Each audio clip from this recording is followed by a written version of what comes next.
All right. Episode 2 of Stupid Calls for Service.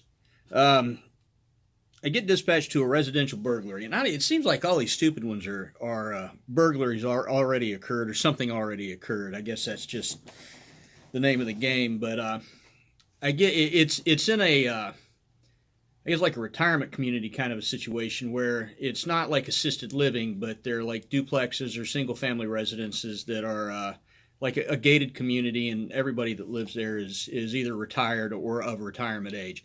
Anyway, get to the house and knock on the door, and this guy answers the door, and he's retirement age. He's probably late 60s, early 70s, and his wife's standing over his shoulder right here, and he says, "Come on in, come on in." So I walk in, and I said, "Well, tell me what happened." He says, "Well, over the night, somebody apparently broke into our home, and as you can see," and he gestures to his living room. He says, "Someone rearranged my furniture, and then they took down the curtains off of the window there and balled them up and put them over here in this bowl full of fruit." So now, now I'm fucking perplexed. I said, "That's not something that usually happens in a burglary type of situation. Is anything missing? Do you have any valuables missing? Is there anything at all? Cash, jewelry?" He said, "No, sir, there's nothing missing at all. It's just my furniture has been rearranged. And I didn't do it." And his wife says, "Well, I didn't do it either." I said, "Well, there's surely they got in somewhere.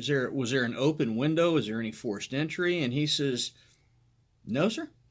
Not a thing. When I got up this morning, all the doors were locked, the windows were shut, garage was closed." Well, let me take a look. So I walk around living room area where all this occurred, and of course, everything's as he said it would be. Everything is locked and closed and buttoned up. Well, as I'm talking, just kind of out of the corner of my eye, they had a short hallway where obviously there was a bedroom and a bathroom type of a situation. And I see another person walk like they were coming into the living room, and then the guy looks me dead in the eyes and turned around and went back to the room that he came out of. Well, the complainant is talking to me. I said, "Hang on a second." I said, "Who else is here?" I said, "Oh, that's my friend Bob. We've known each other for 50 years, and they're traveling through and stopped here for a couple of days to visit, he and his wife." I said, "Tell Bob to come out here. Let's see if he knows anything." Well, Bob comes out, and his poor little wife with him. Bob comes out, and he's looking all sheepish, and he's kind of got his head down like this. I said, "Bob, did he tell you what happened here last night, what he found when he woke up?" And Bob goes, "He didn't say anything." I knew it was coming. I knew it was coming. I could feel it in the air. I said, "Bob, do you know anything about what happened?" And Bob's wife looked at him, and Bob goes, "I do."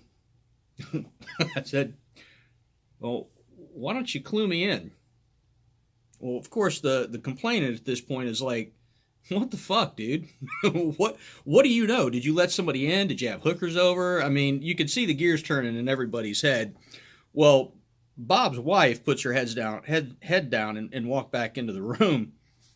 And Bob says, I took some Ambien to help me sleep. And sometimes when I take Ambien," I said, "You sleepwalk, don't you?" He says, "Well, it's a little bit more involved than that." And he looked at the complainant. He says, "Man, I am so sorry."